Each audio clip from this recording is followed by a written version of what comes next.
Welcome back, everyone. Let's break down all the LECA work done by the entirety of the Southern Hemisphere versus their northern opponents. Unfortunately, excluding Argentina because I couldn't really get the game.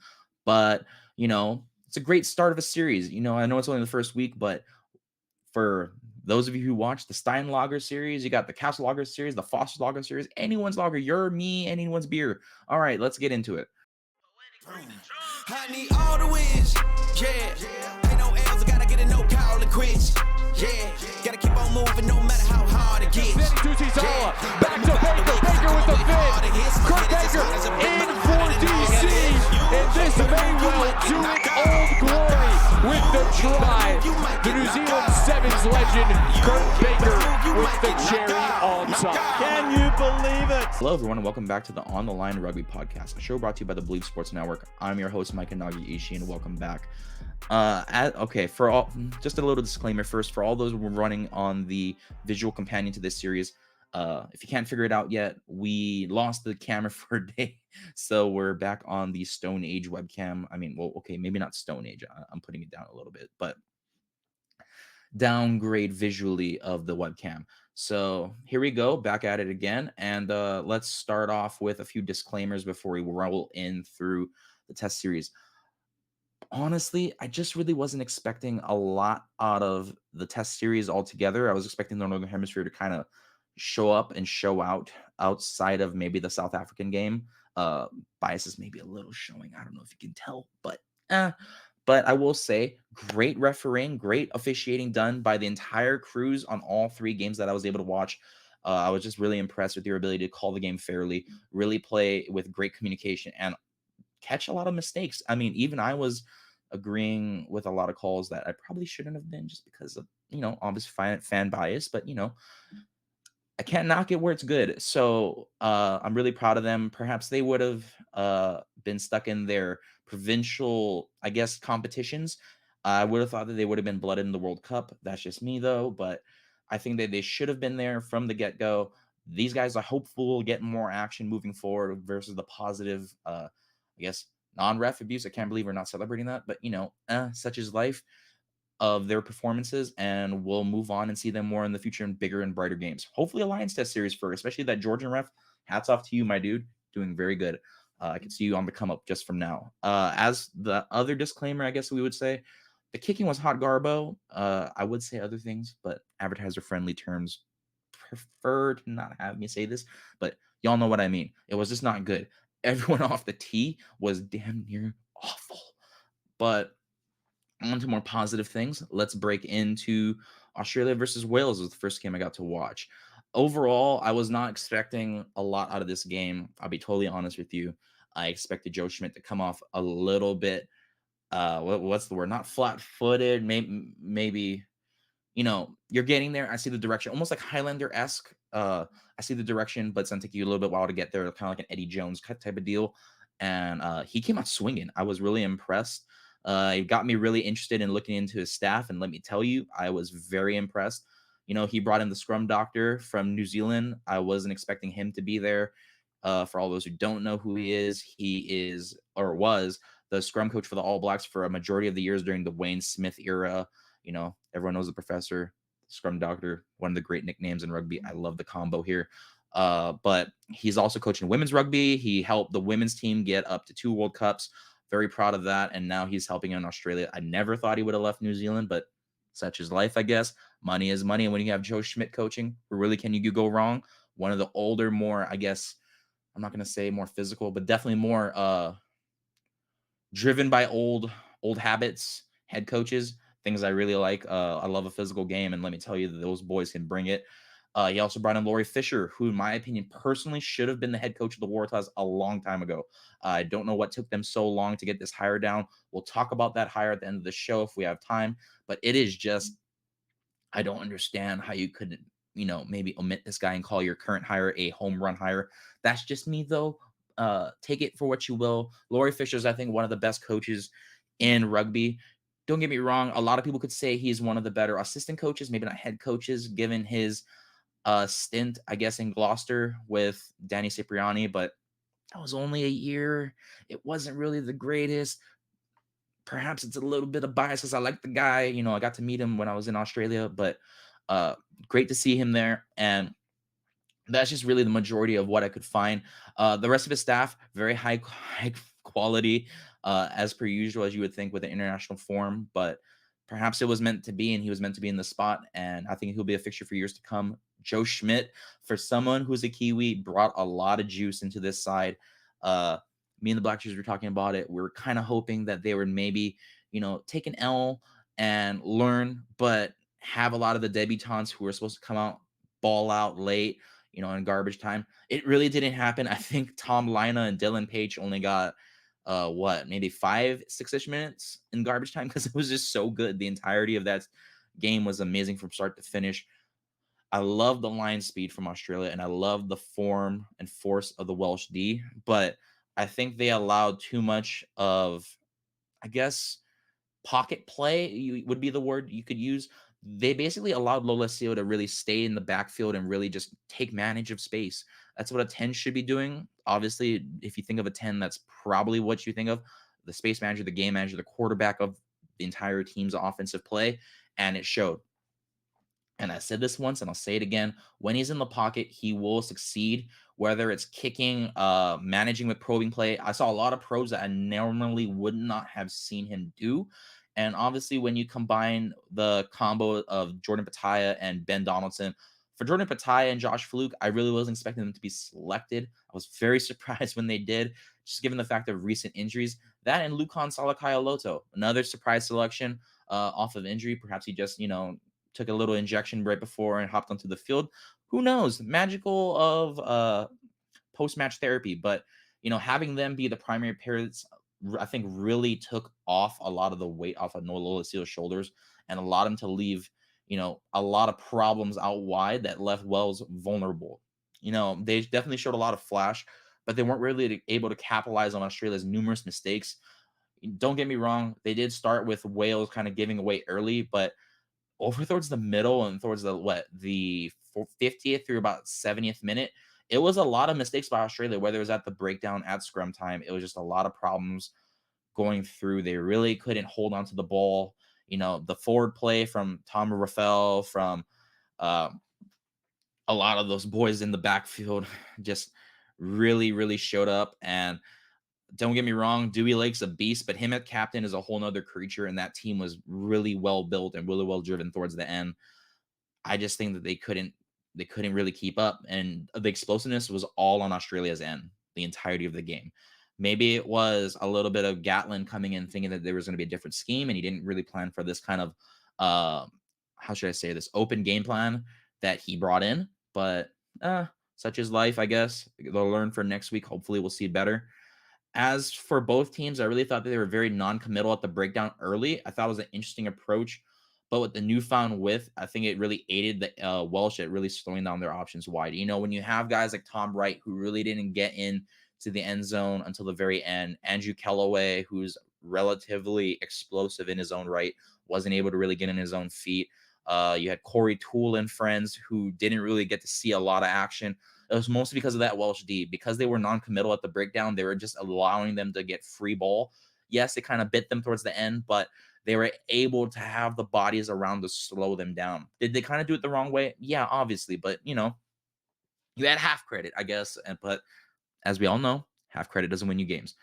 I think overall, I think that when the Welsh had their line speed coming up, they ran too much in a arrow pods type of style, and it really hurt them. That's where Lola Seal was able to take those deep shots. I've noticed a lot of the Northern Hemisphere teams doing that. Whether it was England, we'll talk about them in a little bit, or even with Ireland, a lot of them ran up with shooters in the front rather than having the whole line come up together as a wall. And I think that hurt them with not only their game management, but space management as well. And guys in the Southern Hemisphere, especially in Australia and New Zealand, will definitely eat you when they play a game of width. We've talked about it once, and I'll say it again. The difference in Northern and Southern Hemisphere styles are so apparent. It is insane. And it's just about the quality of players and the quality of your scheme. And unfortunately, the Northern Hemisphere teams, especially in Wales' case, just came up really short. Overall, at least with the Welsh, I thought they had a lot of opportunities in the last 10 to really swing something, and instead, they just went downhill as time expired. Just like with the English in their final minute. We'll talk about that again in a little bit, but despite the explosiveness of guys from, you had Dafford Jenkins, you had Tane Plumtree, who was doing an effective work at the breakdown and just wasn't able to really secure the last bit. Tom Raffel, you had Andy Rainwright, who was running amok for a majority of the game. He really couldn't be stopped. And unfortunately, just that last breakdown just really hurt them. They decided to go a lot downhill at the wrong time, and I think that really showed. But overall, I think the biggest thing that I would say from Australia was that Joe Schmidt definitely leveled up fat on this team, and it hit different. It's nice to see an Australia team who I considered on the level of just above the USA in terms of lack of quality over the last couple of years and corruption and just overall malcontent from their fans. For him to bring this much juice early is a good sign and definitely is something that we should be looking forward to in the next week from this weekend onward. If this is the tone that we're gonna get, I think Australia's back on top in a good couple years. Maybe in their World Cup hosting, they'll actually do something. I think it'll be a really interesting watch. So for all those who are not interested or and maybe just looking to see something new, definitely check out the new Australia. It's a little bit old and a little bit of new. I definitely think that a lot of people will definitely gel and vibe with this. Let's move on to the All Blacks versus England. Man, I think the first thing I have to get off my chest is just wow, England really fumbled this bag. Um, whether it was the penalties, they had a lucky break. They literally had the game handed to them in the palm of their own hands, and they somehow managed to mess this up. I don't know how else to explain it. It was just that bad, but here we go, I guess. Um, I think the first thing that really popped off to me early was that the England's used to two tacklers, kind of like that single shoot cover, but a little bit modified with the Hurricanes that Clark Layla really laid down was really nice. Just the ability to have one slow the ball movement and the breakdown is a really nice touch, but having one go low to really take down the tackler should not be able to get that run after contact, and especially the other one to stop really all offloads and to aid in the ripping, which did actually succeed in a couple times. Quite impressive on all accounts, especially with Itoje and Ollie Lawrence. Really great combo. Love to see it. I really thought the All Blacks were definitely on the back foot, definitely for the first 10 to 15 minutes in terms of offensive firepower. I don't think they were really expecting that. Perhaps they were expecting more of a downhill traditional England scheme, but I think Borthwick turned it up another notch again.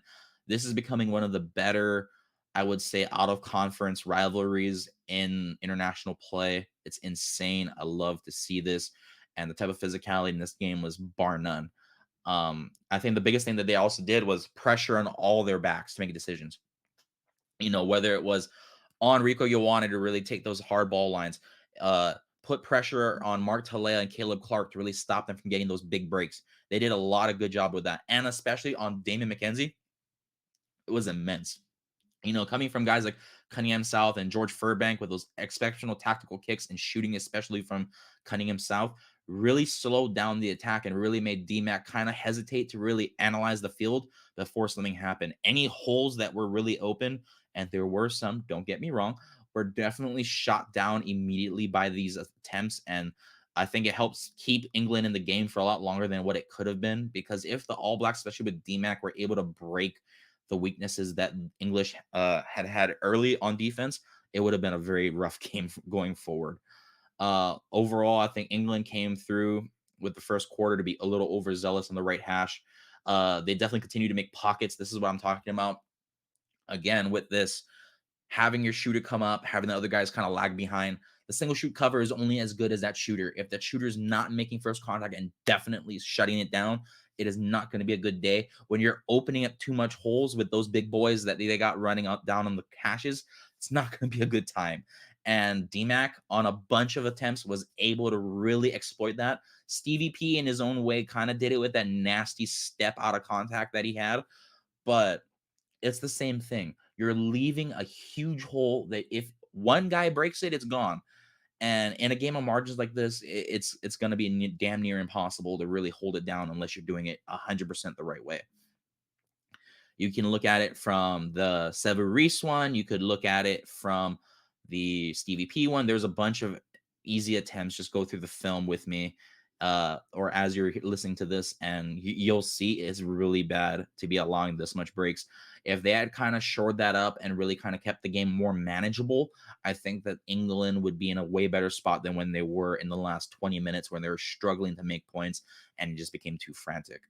Another thing it does, don't get me wrong, having Stevie P back there was nice, especially with his probing and all. But I can tell when another team, and I'm sure a lot of fans or even former players can really see this, when someone else comes on that field and gives that team composure, give that team the ability to just really focus and be confident on their tasks. As I've always said as a coach, you mess up at 100%, you succeed at 100%. The simpler you make your game plan, the easier it is for everybody else to do it. And when Bowden Barrett came on the field, don't get me wrong, there's a little bit of a bias. We do, if you let's see if I can pull that up. We do have the autograph copy on the shelf. Yay. Next to the Emmy, but we'll talk about that in a later all about me thing. But he did bring a lot of that composure. He kept the team in line and I think really helped center them in a time that they really desperately needed it. Stevie P is good, but I think he needed more of that veteran presence. Perhaps it was just because he just got off the plane a couple weeks ago. I don't blame them, but I think they need to really look into not having him come off the bench. Overall, I think for England, they continued to hurt themselves with definitely frantic offsides and not resetting towards the end. I think it was just because of the fact that they were just looking to get easy opportunities. But obviously, when you're coming with that much zeal, especially in the early points, and you're down two tries relatively early, despite being basically handed the game, you're gonna have a lot of problems like this. And this is just a symptom of being down, and it's sad. For a team that's supposed to be mostly made up of Saracens and Leicester players, it's not a very good look for them who come from drilled personally, almost the Crusaders' S mentality of just taking care of someone else's mess up. It's not a good time when you're not giving those opportunities a fair shot at the goal. They should have been leaving with more points. Marcus Smith was impressive running with the ball off the tee. So I think that definitely hurt them. And obviously having DMAC, of all people, he takes forever off the tee. Don't get me wrong. It is good or bad. You love it or you hate it. I love the juice. But you have to admit, how in an international match, it is why? Oh, how can you get timed out of a goal? They should have just kept the counter on the jumbotron. And I cannot believe World Rugby, especially New Zealand Rugby of all places, had to make a joint statement to basically say we're gonna have it on the jumbotron from now on. Like, oh, there's someone make a meme out of that, please. Anybody, because it was tragic. And I really thought England would have had the game. They were only down by 1 point. You had an opportunity, and what did you do? I'll tell you what you did. You ran alone. That is not a good time. Okay? You should never run alone. I feel like anybody, whether it's football, I guess kind of basketball, unless you're that dude, even soccer, you got to have at least a group of people around to whether you have to make the pass or, in the case of rugby, defend, and football, block, you know, have someone in basketball have a pick and roll. You can't have Jamal Murray without Nikola Jokic. It's the same thing. Why would you run alone and cause yourself to be blown up into contact? You had three all blocks on you and you ended up not releasing the ball. It's just, uh, I don't understand you, but that's really my biggest gripe with that. Uh, hopefully they'll get them down the next game. I thought Jamie George said it best that they came in with the right reasons and they just kind of let it get to them. But at the end, no matter the opportunity, the breakdown needs to be secured, and that just let them down. Majority of that second half was just them being on the trot backwards and just getting quick tap, quick tap, quick tap, kick for line out, kick for line out, and while don't get me wrong, you have some of the most elite players at set piece in England. When you're down that back, it's not going to end well, as we all know. So, being that as it may, it's back to them for next week. I think that game's going to be very close, though. Let's move on to my personal favorite, no bias aside, obviously, for the weekend, and that would be South Africa versus Ireland. The revenge job, everyone's cutting promos for this. This is supposed to be the biggest game of the weekend. Why can the two-time world champions, back-to-back world champions, really not have that glory that I guess, hand them their flowers against an Irish team that was coming hot. Don't get me wrong, they're good.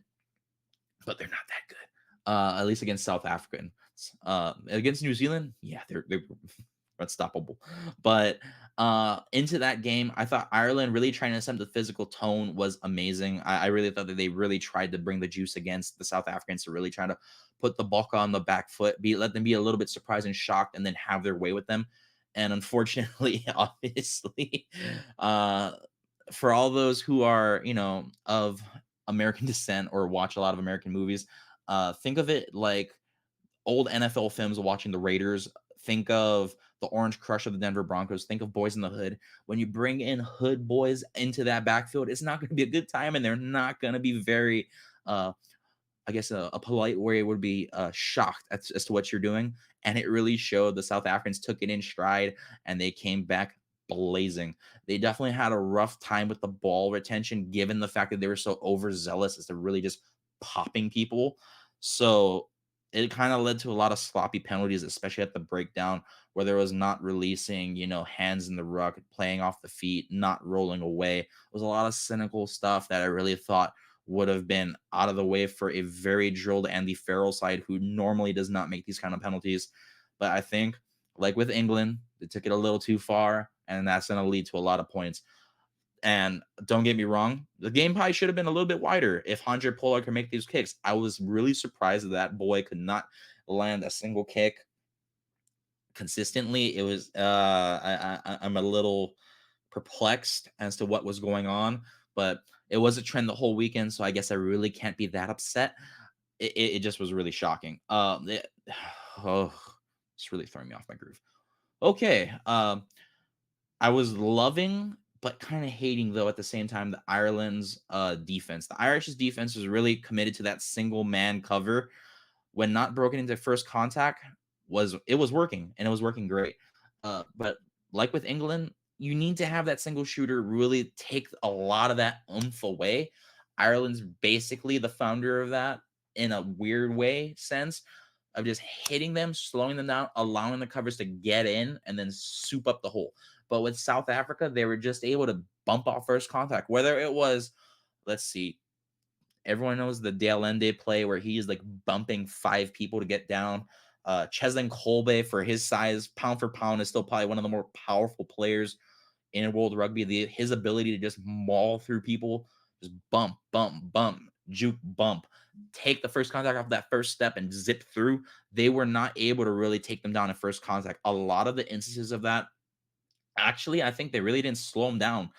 If you look at how a lot of their ways in the contact, especially through the props with Franz Malherbe versus Jamie George and co, they were just banging heads left and right. And it took like what, two, three of them, four of them sometimes to really bring them down onto the ground.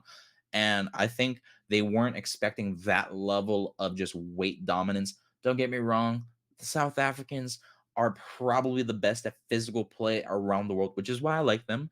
But at the same time, I thought England and Ireland would bring a little bit more of that forward centric downhill power that they're known for in the North. It's kind of like, think of it like the SEC versus the Big Ten for all those who watch football in America. You got, the big bullies in the SEC just really gonna run it down your throat and just ask you to stop them. And then you got the North kind of Midwest-ish teams who are like more farm big, I guess you could say. Like they're big bodies, and don't get me wrong, they're a little athletic, but they're mostly strong. And I don't think they were expecting that. And they just got pounded in the mouth, and eventually they just let up. So, being that as it may, it is what it is. I think the cover D did okay, but I think they need to definitely modify it moving in. If they're gonna put different selections on the field, perhaps that should be the way to go. I would like to say though that they did extremely well in breakdown.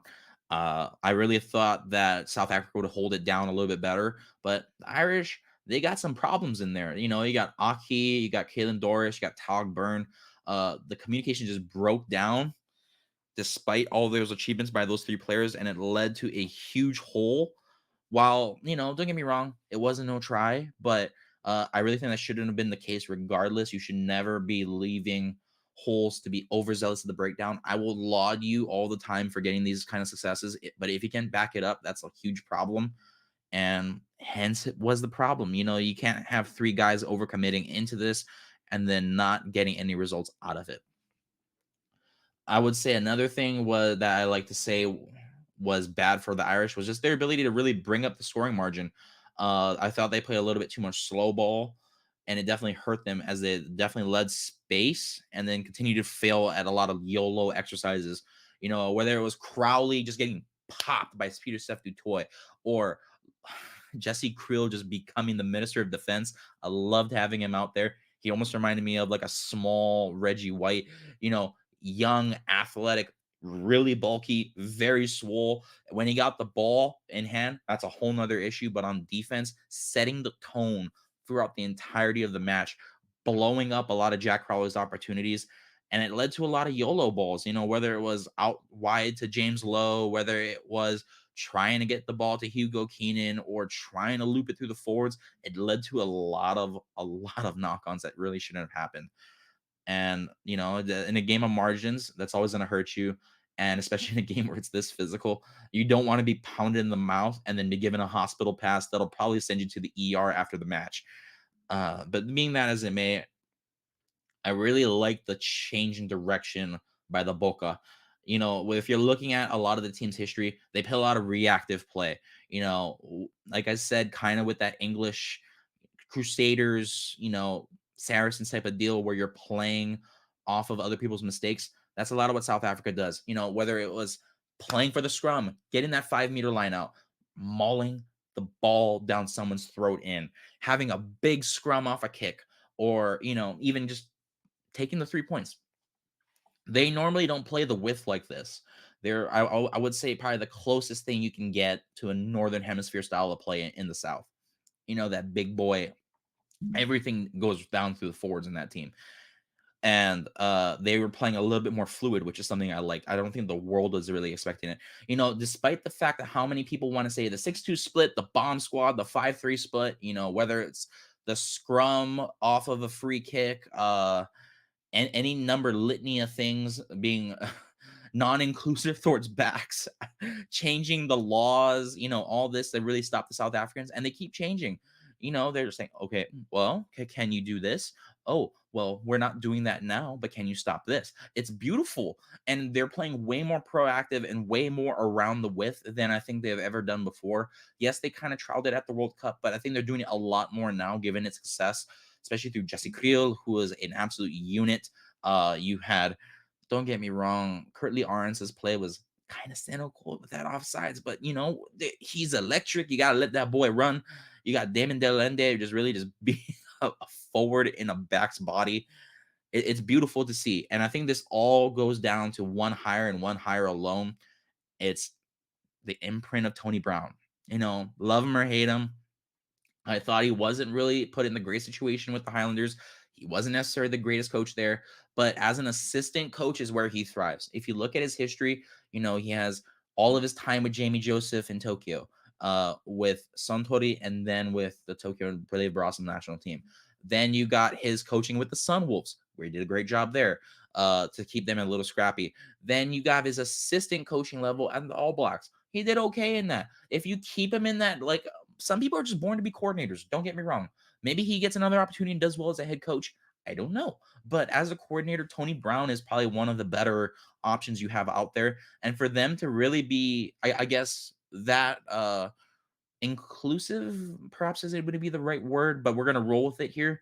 To really bring in what probably one of your biggest rival.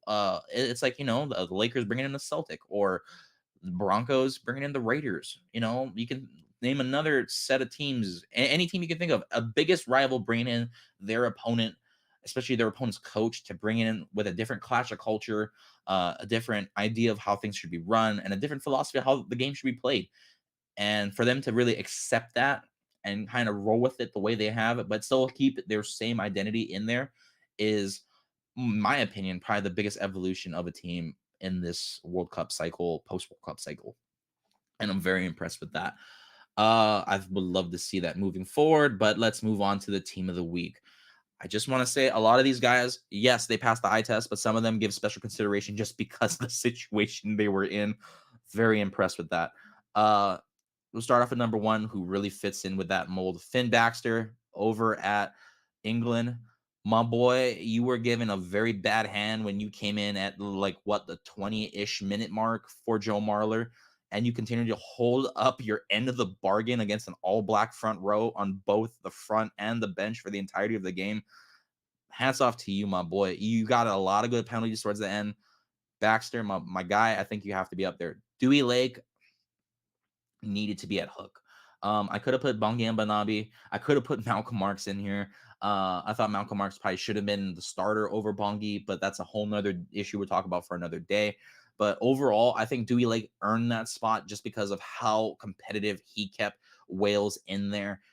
Despite, as I've said before, all the mistakes that they made, he continued to put his name up, whether it was feeding the ball to him for carries, it was stopping the run, running with a bear in a China shop mentality, or even just throwing the ball accurately at set piece and keeping the Welsh scrum up and alive.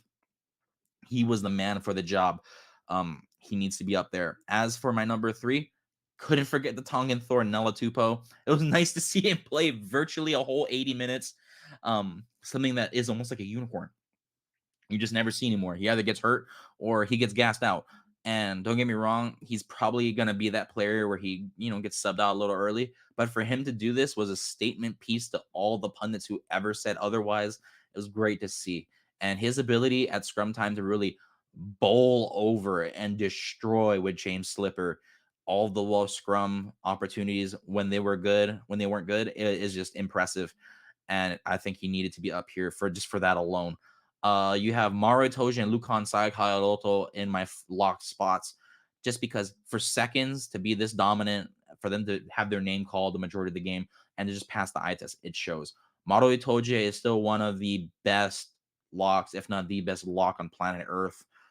You have his ability to jackal, you have his ability to carry and ball carry, line out, very impressive. And he showed that off the entirety of the game. I couldn't look down, just like with Salakaya Loto in the Wallaby sense, and not see him busting a run, blowing up a break on a breakdown play, hitting an ungodly amount of rucks, and just showing business, even if he's not, relatively trying to get the ball just to make trouble.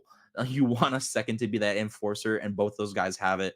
Salakaya Loto, especially coming off that injury to his shoulder, being out for majority of the season for the Rebels, I thought he really imprinted his name on the game. He is still one of the best locks in the world. I would say a sleeper in the top five. Personally, a lot of people will probably hate me for that though, but be that as may, to hell with it. We ball. As for the back row, I have Charles Cunningham South at 6, just because his ability to run the ball, his ability to hit breakdowns extremely well and get a lot of turnovers for the English that I wasn't expecting that to happen. And definitely just being a great support runner, running great lines. You need him there. Peter Steph Dutoy, number 7, and Kalen Dorsey, number 8. Both of them, I think we all know why. They both do their job extremely well. We all know why. And there's nothing really more to say about that. So we'll keep moving on.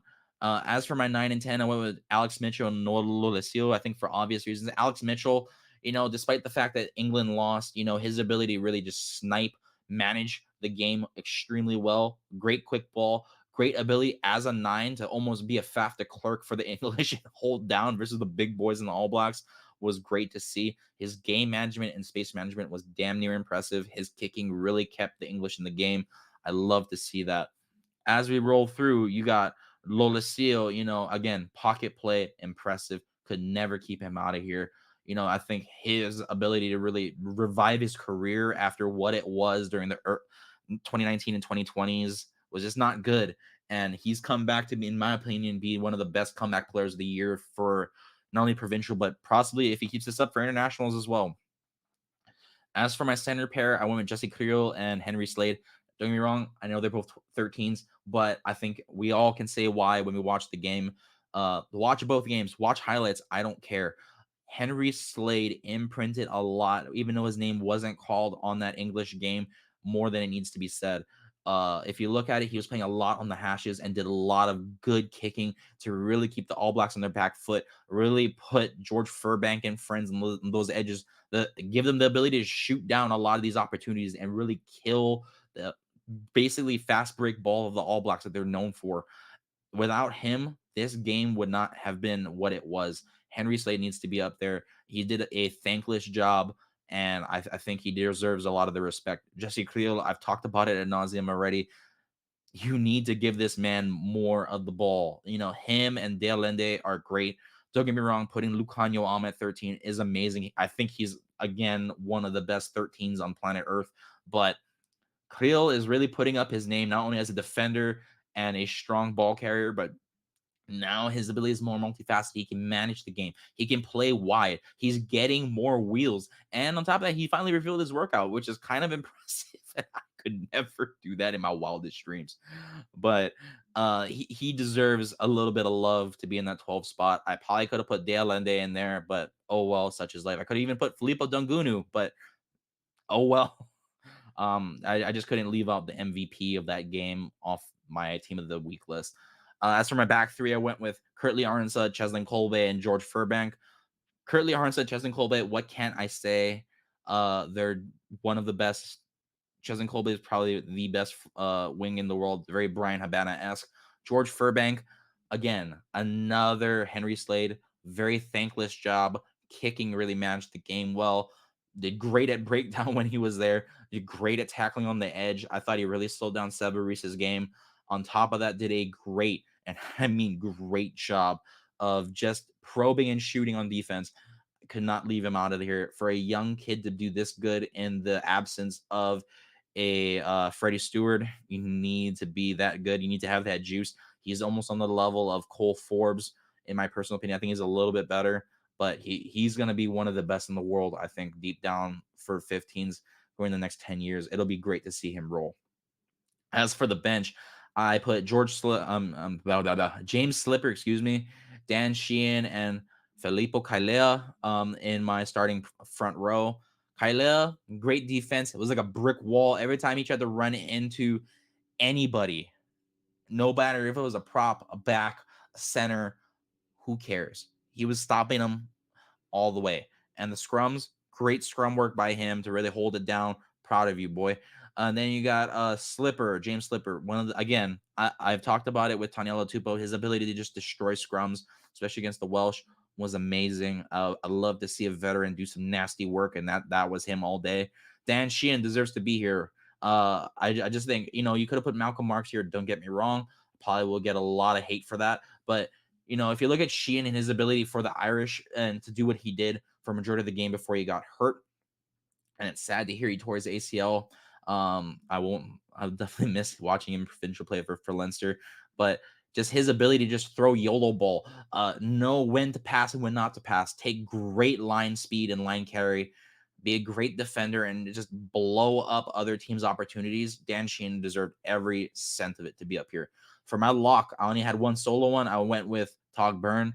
Uh, Obvious reasons. Tog Byrne is Tog Byrne. I think one of my favorite players around, in my opinion, personally, up there in the top 5 as best locks in the world.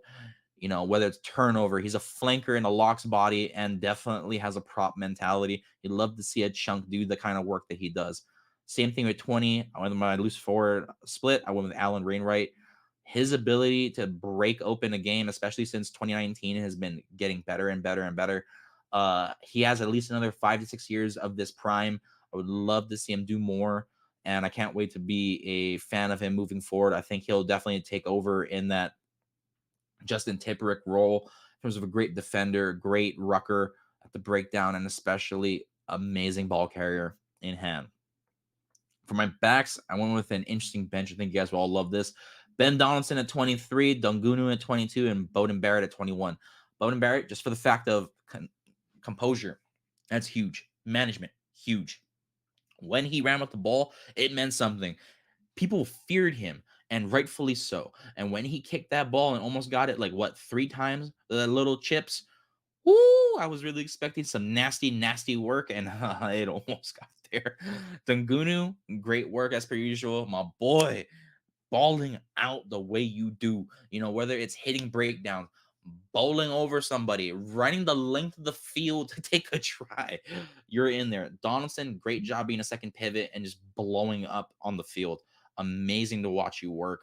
I can't wait to see you over the next 10 years. I think you'll be an interesting prospect to watch. As for the big news that I really wanted to grumble about. This will probably push us as one of the longest shows we've done. You got Dan McKellar as new head coach of the Waratahs. We already talked about it a little bit, and I'm gonna gossip a little bit more on this one. The cheese man will be real here. Everybody, get your snacks. This is gonna be an interesting ride. Also, they brought in Simon Rivaluvai as their director of performance, basically a GM for this team. First thing I thought was too little, too late. I think that's more than what can be said for this team in terms of being nice about it. Uh, Bringing in Simon to really run this team, I think, was long overdue. Whether it was the situation that it was with Rob Penny, where it just was not a good ride, other than what 2018. Then you had DC come in, who arguably, in my personal opinion, was a better coach in every strand of the word. But then to put him as that GM, director of rugby, director of performance, director of pathways, you put the man on like 7 jobs. Each of this it was stressful in and of itself, and the man can't handle stress that well.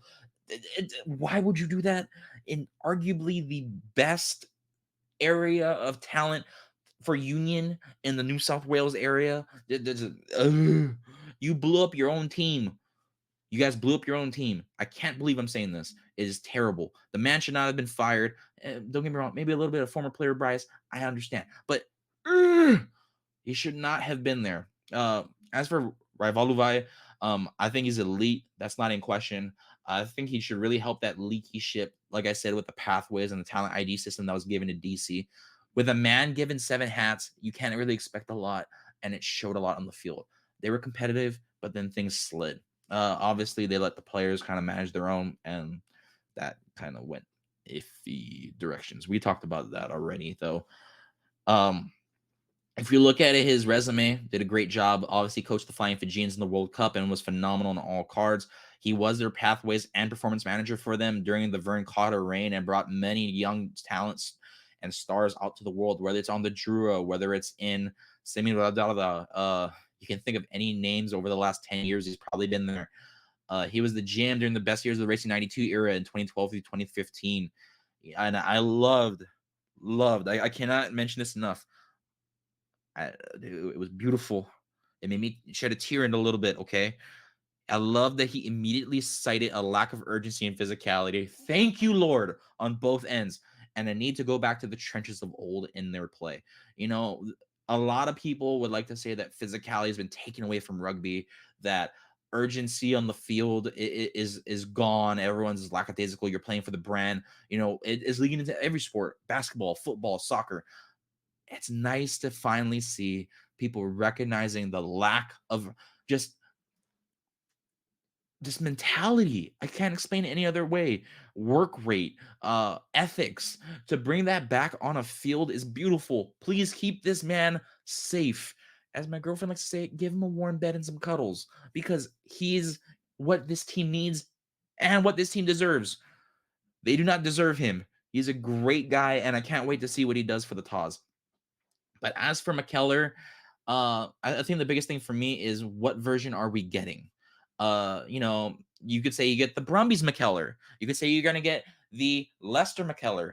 I don't know. I'm gonna lean towards the Leicester McKellar more than the Brumbies McKellar, just because of these reasons. Okay, to get into the good first, he specifically coached the Brumbies first in 2014 through 2018 as an assistant, and then obviously we all know him from 2019 through 2023 as their head coach. And he went on probably one of the biggest, most dominant stretches in Australian history, which obviously ended in one super title, which probably could have been more. But I think Super Rugby is just talented across the board. Things happen. As an attack coach, I think he's really imprinted on a lot of what the world sees the Brumby as. That it's not broke, don't fix it. A type of attack, run it through the back three, have your jackling forwards just there to really shore up the defense, and the rest of it's just gonna go through 10, 12, and 13. He is a freak at managing an offensive attack. I loved watching it. He obviously coached the Wallabies over the last 2 World Cups as their attack coach. I thought the Wallabies across the board looked anemic and played a lot more on talent rather than scheme. If you take off those Quade Cooper miracles since his arrival, they've been boof. Boof. If y'all who don't know what that is, look it up in Urban Dictionary. Boof. That's the best way I can say. I think a more English term would be terrible, lackluster, uh, needing more love, better coaching required. No other words could tell me how the Wallabies have been over the last 8 years. Uh, if you really look deep down at it, it's not been a good ride. And I think this carried over to his next stop. He left the Brumbies for Leicester to replace Steve Borthwick, who was again quite boof, boof in that regard. Um, he didn't lead team meetings and seemed more like a director instead of a coach, according to an article done by the Times. And on top of that, he was known, at least according to a lot of the stats. You can look at Sports Info Solutions, you can look at Ultimate Rugby, you could look at ESPN Ruck. It has not been a good time. They scored 51 points the entirety of the season. That is terrible. All-time terrible. For all those who watch football, that is like watching the Seattle Seahawks defense from a couple years ago with Jamal Adams. It is not a good time. That is Oakland Raider with Terrell Pryor at quarterback, levels of bad. It just makes me want to gag every time I think about it. And on top of that, this is something I can collaborate with a source on the team as of right now. The Telegram did report this, but I can actually say that this is confirmed from multiple guys that I know on the roster and in the staff room. Uh, just his Okay, don't get me wrong. The individual thing was McKellar came into the office and basically said, I don't have the confidence of the team. They wanted to fire him anyway. So they were just like, okay, deuces. But if you're looking at the entirety of the team, it was not just a lack of confidence. It was bad. How can you anger Andre Pollard, arguably one of the nicest players in world of rugby, by making him the main pathway for grievances and management of the squad for the head coach? I don't understand that. Personally, don't get me wrong, I would love to give my captains and when I'm coaching extra responsibilities, but it's only enough that they can handle. It is not for them to be like the head coach on the field. Uh, that's what coaches are for. You're not doing a good job in that. And then on top of that, you got the fact that he regarded his players with a lack of enthusiasm and confidence just in guard from everything, whether it was not allowing them to have a clinical voice in their team meetings or even position group meetings, even during film study. Terrible. Uh, he made assistant coaches talk over them in the locker room and did even direct the meeting, seeming more like as one quoted from my talks, a more of a director of rugby rather than my head coach. And it almost seemed like he wanted to be the offensive coordinator of this team rather than the coach, which is terrible because even if you were an offensive coordinator, put up numbers and you didn't do that. What are you doing? It's just that you can't consider this. I don't know how New South Wales Rugby could ever consider this a home run hire and have him be the number one guy there. You could have poached Laurie Fisher. You could have poached the scrum doctor. You could have did anything. And instead you chose mediocrity. Uh, okay. To get that out of my chest a little bit, Waratahs fans specifically, with the Rebels gone, I think I'm gonna have to root for them again. It's gonna be a long, long 3 years. It's gonna be a 3 years worth of just suffering, plain suffering. You don't know what you're gonna get, and unlike Forrest Gump, you're not giving me a box of chocolates. Damn it, it's not a good time. You gotta give me at least a hug before doing this. This is not. This is just. I don't understand you at this rate. Surrender cobras all around for those watching the visual companion. It's oh, at least 2 to 3 years of this, and then the next coach. Perhaps Raivaluvai will want to get in on the Wallabies job, so he might leave, or perhaps they'll make him head coach. I don't know, or maybe Laurie Fisher finally wants another head coaching gig. I don't know, but anything needs to be better than him. I would rather he have gone and picked up Dave Rennie or Michael Cheika at this rate. At least Michael Check has produced results post his firing from the Wallabies. Dave Rennie, I don't know where the guy's been. I probably should Google it right now. You know what? Actually, we'll do that. Let's Google it right now. Okay, where has Dave Rennie been since he last left the Wallabies? Which, in and of itself, was a travesty.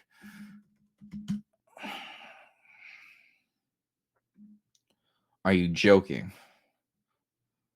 Oh my god, I can't believe this. Well, on good news, he's been doing quite well, coaching Kobelco Steelers in Japan. But you could have got anybody. You could have even got, if you could poach Joe Schmidt, I don't know, get Wayne Smith, get somebody with a championship pedigree to be the head coach of your team. I don't get it. We finna talk about Australian rugby in a whole different light next week. For those of you who know and haven't been watching the news, you will know. Go look it up. It's all over. I'll give you a hint.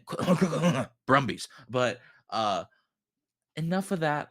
I think we've been going on too long. I'm gonna have a heart attack after this because of all the stress.